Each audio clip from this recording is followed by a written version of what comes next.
Why Japan? I think that there are multiple factors. First of all, for an AI startup, the Japanese government has been very proactive in creating defined legislature for working with AI. But I think that the other factor is it's so much needed in Japan. In fact, a large part of the reason for creating kimaru.ai is to solve the productivity issue that we see affecting the Japanese economy.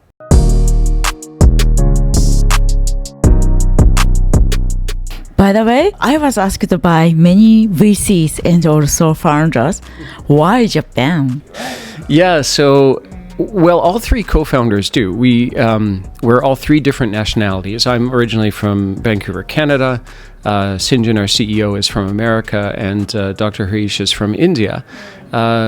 We've all either been coming to Japan individually for decades now. For me, it's continuously more than 2 decades, or 22 years. Dr. Harish is about the same, 25 years, and I think Sinjin first came in around 1998, something like that, 98, 99. So a lot of experience in Japan. We all live here, our families are here. I think that there are multiple factors. First of all, for an AI startup, the Japanese government has been very proactive in creating defined legislature for working with AI, and has stated, the goal to be the most AI-friendly nation in the world. And quite unusually for the Japanese government, they're making quite fast progress. It was started by the Kishida administration. I think it's being carried on quite well. So that's part of it. For basing an AI company, Japan makes a lot of sense. Now, we are actually now a Delaware C corporation. So we have kimaru.ai Kabushiki Gaisha and kimaru.ai Inc. So the two entities, because we're designing the company to go global from day one. And in fact, we already have users on the platform who are based in the States as well as Japan. But I think that the other factor is it's so much needed in Japan. In fact, a large part of the reason for creating kimaru.ai is to solve the productivity issue that we see affecting the Japanese economy. So I'll try to sort of simplify this a little bit, but I'm a huge fan of the economist Richard Katz. He recently, I think last year, published a book called The Contest for Japan's Economic Future. And it talks a lot about how startups are very critical for stimulating the Japanese economy, and how startups are not really a new thing, but actually part of Japan's history. There have been multiple startup periods throughout Japan's history. Of course, the Meiji Revolution, when it seemed like everybody in the country was building a steam engine in their backyard, through to, of course, the economic miracle that happened in the 50s and 60s. So there's precedent for actually very high risk tolerance. But currently the narrative in Japan is that Japan has become risk adverse. And I think that's natural, probably more because like my generation, people in their 40s and 50s, inherited startups and became like the managers, like the gatekeepers, the protectors of those startups. And so managers are quite naturally risk adverse, not like entrepreneurs. So I think it's kind of like a cyclical or generational thing. But lately I see young people, especially people in their 20s, very like optimistic and proactively building startups. And so that makes me optimistic about Japan's future. But during the past 30 years, it's now 3 lost decades. What has happened is that if we look at Dr. Katz's research, the simple calculation for let's say, economic stability in a country, we usually use GDP as a metric, an indicator, right? So when I came to Japan, Japan's GDP was number 2 in the world, and I thought that it would be number 1. So part of the reason I came to Japan was it was the world's biggest metropolis, and it looked like it was going to be the biggest economy. But I think this year it might actually kind of slide down to number 5 as... Sorry. Well, because India is rising up, and we'll... and Germany is relatively stable, holding that position. So Japan probably will hit number 5 and in the ratings or rankings, and I hope that's a wake-up call. I hope that people realize that slipping down to number 10 is possible if we don't improve what makes GDP or the core factors that contribute to GDP. So that simple calculation is the number of working people in the population and the per hour productivity or their output of goods and services. And the problem during the last 30 years in Japan was that everything was structured for lifetime employment, safety, security, anshin, anzen, a system that provided excellent stability. And that's why Japan is so safe and clean, and everything feels very comfortable. I think most people are very comfortable in Japan. But that's not sustainable with the current metrics, because the two factors that make up GDP are essentially the working population and the per hour productivity, and both are declining. And that's very surprising. There's a sharp decline in the working population because of a decline in the birth rate. But what's very surprising is that there's been a slight decline in per hour productivity over the past 20 years, while every other developed nation has had a very sharp increase in per hour productivity. And so that's not sustainable. Of course, the GDP will decline if the per hour productivity doesn't increase. Now, the per hour productivity was structured by design during the 70s to be, not very efficient by design. There are a couple of reasons for that. One is Japan is very good at rule-based management, systems and processes, business process model and notation, or BPMN, systems that are very clear, well documented, and easy to follow, or let's say stable to follow. And that was structured by design as part of lifetime employment, and also to keep the unemployment rate low. So we could look at that as sort of a make work project. But when the population starts to decline and there aren't enough people to do the processes anymore, then those processes have to become more per hour efficient. And the way other developed nations have been doing that is by adopting digital technology. And as we know, Japan is lagging behind in terms of DX, or digital transformation. And also the return on investment for adopting digital technology is very low. When Japanese companies try to implement technology, it could be something like an ERP or CRM system, there often isn't really enough knowledge about how to use that on a day-to-day basis to improve productivity and get a good return from that investment. We developed Kimaru to try to kind of leapfrog that problem by leveraging AI agents that work very closely alongside humans in a visual interface. We have a visual UI UX that sits on top of the AI. It makes it very easy to create a co-working environment where there's human oversight, but the AI does a lot of the manual tasks and processes that currently slow things down. This helps to speed up decision making. We call this in Japanese ishiki kette AI agento. So it's essentially agents who are helping with the decisioning process by doing things like connecting data and cleaning it, and then making predictions based on the data. And then the humans check that and see, okay, this makes sense. Let's go ahead. Sorry, in the economy, you love learning, right? No, I think that's true. That's something my wife said to me just yesterday, actually. But I think it's very true. And that's something I enjoy using AI for recently, AI agents. I'm researching and learning a lot by working alongside AI agents. Yeah. Okay, please imagine if here is a maybe 2 or 3 top of government people. So, okay, if as a immigrant startup founder, we have pain point. If you guys want to improve our Japanese startup ecosystem, so we need to kind of improve. So could you please give your observation?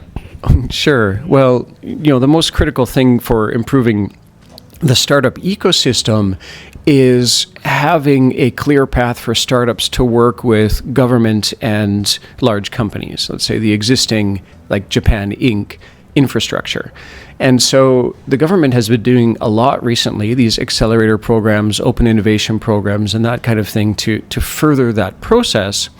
But what's critical is that the government use the new tools like AI agents to kind of jump over the past hurdles that they've had.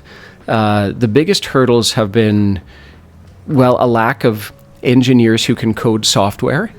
Because Japan excels at hardware, but traditionally software wasn't that cool, and so not enough people learned it. And language barrier. Most software and most coding is done in English. It's the language of engineering. And so now with AI agents, we can get over both problems simultaneously. We can get over a lack of engineering knowledge, and we can get over a lack of, or let's say the language barrier. And so I think that there's almost a late mover advantage in Japan right now to jump over a lot of the problems, finally actually do this DX or digital transformation.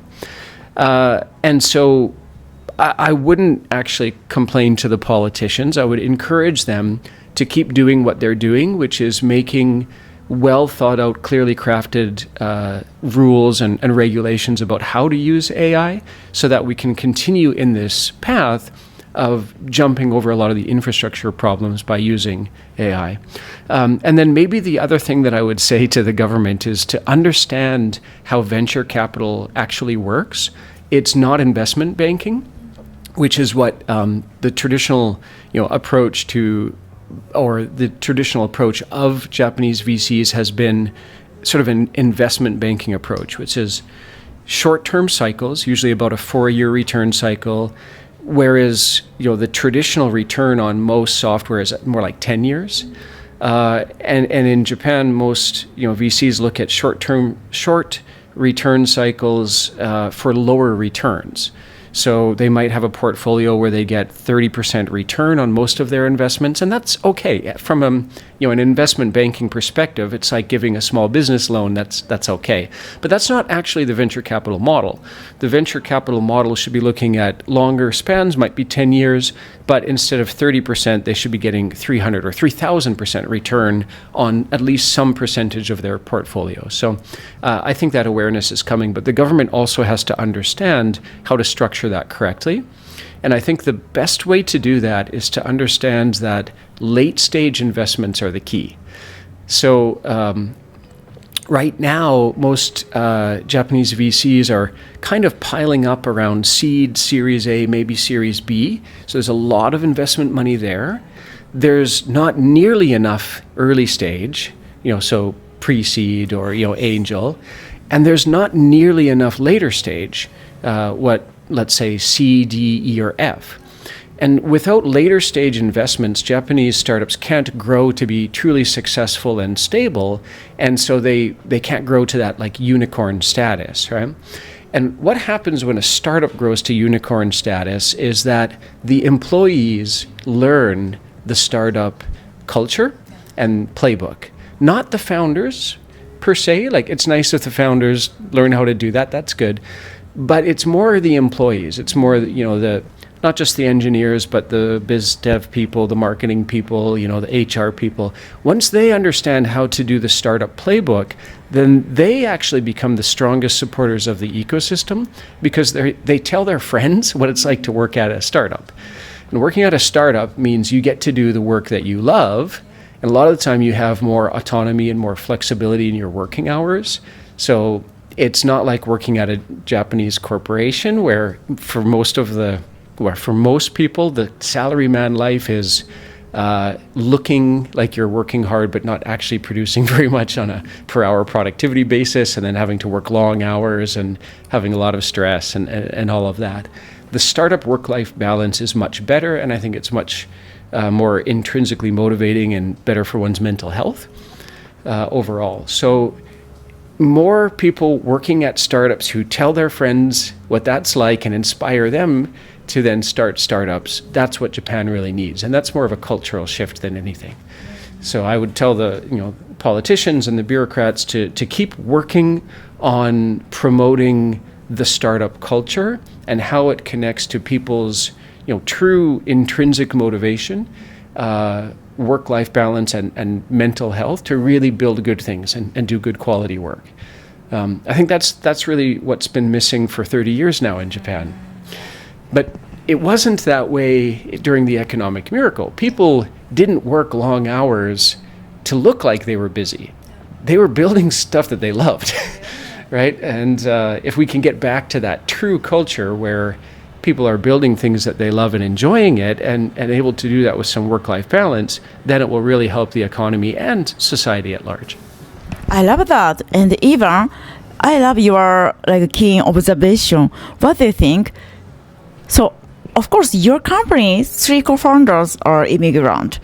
But, there are many Japanese startups who made by only Japanese. Of course, maybe easy to understand their culture, but come from maybe big corporate, Japanese big corporate, and then making a Japanese company. I believe they don't have super flexible mindset or Western. So I wish they can find you talented immigrant co-founder Japanese and immigrant, so that helping each other. I wish there are good matching service or some organization to encourage work with immigrant co-founder and Japanese co-founder, so that as a Japanese we could understand and accept more flexible work style and more creative. What do you think? Well, a technological optimist, and I believe in a better version of the future and sort of, in some ways, a utopian version of the future, at least in terms of a world with fewer borders. I don't think that countries make much sense anymore. And all these lines that we've drawn on maps, that it seems silly to me.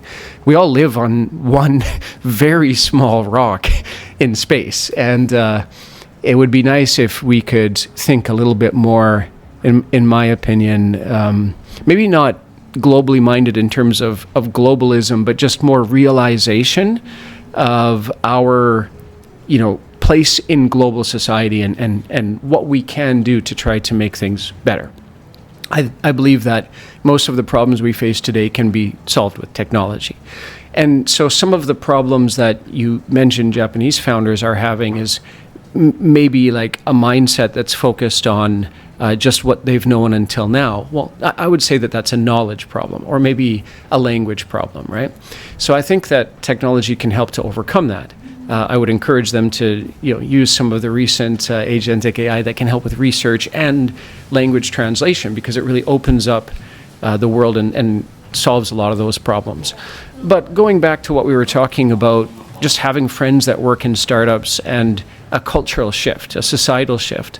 The more people from other cultures who know how to do startups, who know what it's like to work in this rewarding environment, the more friends you have, the better. So I think the focus on a healthy startup ecosystem is sharing of knowledge, having good friends. I don't think it's so much like a formal sort of structured, maybe advisor or process. Kind of sounds like a government or structured program that may or may not be successful. But us talking like this, I think, is extremely valuable, right? So I think we just need more of this. We need more opportunities for Japanese people who are interested in startups or doing startups to share information with other people who have the experience. And personally, I've always tried to, mentor and advise people who are interested in startups. So I encourage, anybody to reach out to me. Just connect with me. LinkedIn is preferable. That's where I'm most active. And if anybody wants advice about startup ideas, I can try and make time for that. And hopefully it would be useful advice. I see. Okay, so if you are interested in reach out, Ivan, please reach out to his LinkedIn. You are in the corporate. If you want to be Ivan's potential customer, please reach out. Yes, and we are fundraising as well. So if you'd like to partner with us on this journey and help solve this productivity problem in retail and supply chain, then please do reach out. Okay, Ivan, thank you so much. Bye-bye. The 3 key takeaways from a conversation with Ivan, part 2. 1. Japan's productivity crisis needs innovation, not just preservation. Ivan shared that Japan's economy declines is largely due to shrinking workforce and stagnant productivity, unlike other developed countries. While Japan excels at stability and safety, that model is no longer sustainable. Ivan believes AI and digital transformation, DX, can leapfrog these issues, but only if adapted with urgency and purpose. 2. AI agent can bridge Japan's digital and talent gaps. Kimaru.ai is building AI decision-making agent with an intuitive visual UI to support human productivity, especially sectors like retail and supply chain. Ivan sees Japan's current limitation, like the language barrier and lack of software engineers, as opportunities. With right tools, Japan can gain a late move advantage and skip the legacy roadblocks that other countries faced. 3. Building a startup culture requires cross-cultural collaboration. Ivan emphasized that healthy startup ecosystem requires more diversity, global collaboration, and open knowledge sharing rather than formal structures. He believes in casual but meaningful mentorship and dialogue, especially between Japanese founders and global talent. We encourage more Japanese and immigrant co-founder partnership to drive flexibility, creativity, and long-term impact. Okay, thank you so much for watching our episode today. We hope this conversation will help your future and career. If you like it, please subscribe us and give you a like. Okay, thank you so much. Bye bye. またね。